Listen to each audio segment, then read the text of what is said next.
Nós vamos chamar agora, Duda, a presença, a participação da nossa editora de conteúdo de política, Cíntia Castro, que tem uma pergunta a fazer para a senhora. Oi, Cíntia, bom dia. Bom dia, Thalita, bom dia, Guilherme, bom dia, candidata. É um prazer ter a senhora aqui conosco hoje nessa sabatina de Belo Horizonte.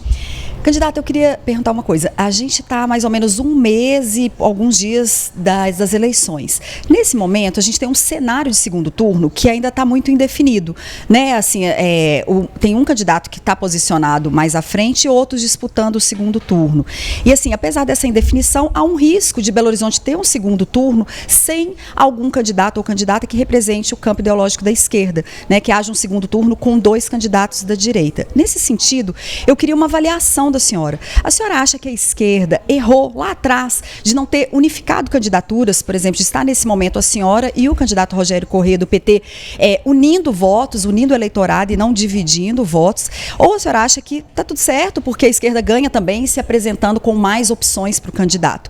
E se houve algum erro, de quem seria esse erro? Assim, numa avaliação pessoal sua, na sua avaliação em relação à postura do candidato e das direções nacionais de PDT, de PT e até do próprio presidente Lula, alguém errou nesse processo de não conseguir essa unificação lá atrás?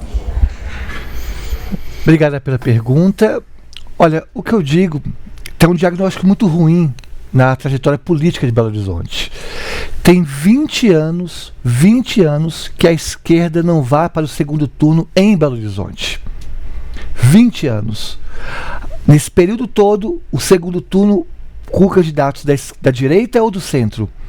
Essa eleição é a primeira vez, segundo as pesquisas eleitorais, que uma candidatura de esquerda tem chances reais, musculatura e fôlego e viabilidade para ir para o segundo turno.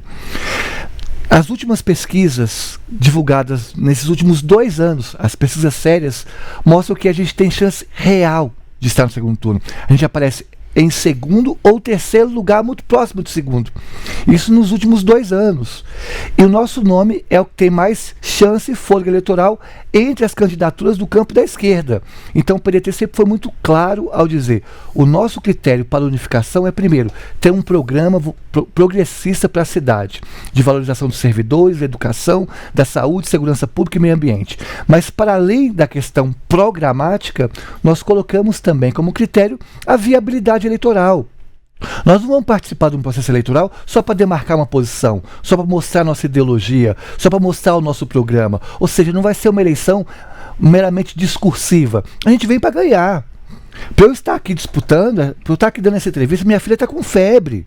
Eu não dormi essa noite.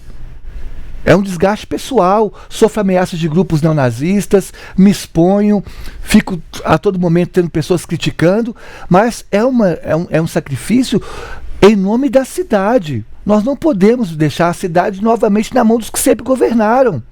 Vamos entender, se hoje nós temos o segundo pior trânsito do país, se deve às últimas gestões que passaram por BH nos 20 anos. Se a população em situação de rua em Belo Horizonte aumentou 183% nos últimos 8 anos, se deve às últimas gestões que estão em Belo Horizonte nos últimos 20 anos.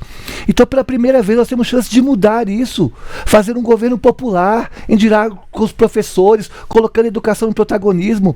Então, nós colocamos para todos os partidos, todos os partidos do campo da esquerda, o critério é viabilidade eleitoral. Vamos fazer pesquisas. Quem tiver em primeiro na pesquisa, com maior chance, é a cabeça de chapa, vai liderar a candidatura. Conversamos com o PT, conversamos com o PSOL, conversamos com os outros partidos também do campo da esquerda. Eles não adotar esse critério, preferiram usar outros critérios. São legítimos porque são instituições partidárias que devem ser respeitadas, mas eu considero um erro, porque para mim o critério tem que nortear essa eleição sobre o risco de nós termos uma candidatura da ultradireita vencendo, seria qual que é o nome que tem chances reais de ir para o segundo turno e vencer as eleições. O que as pesquisas nos últimos 2 anos mostraram é que era o nosso nome.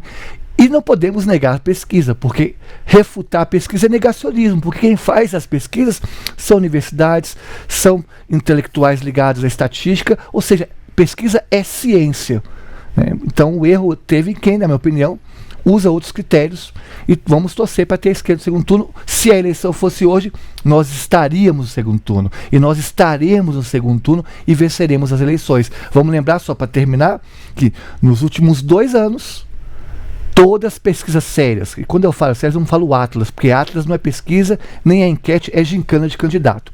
Excluindo a Atlas, que não tem relevância nenhuma, as pesquisas sérias, todas me colocam em segundo lugar, empatado tecnicamente. Por que nos próximos 30 dias vai mudar esse cenário? Por isso estarei no segundo turno.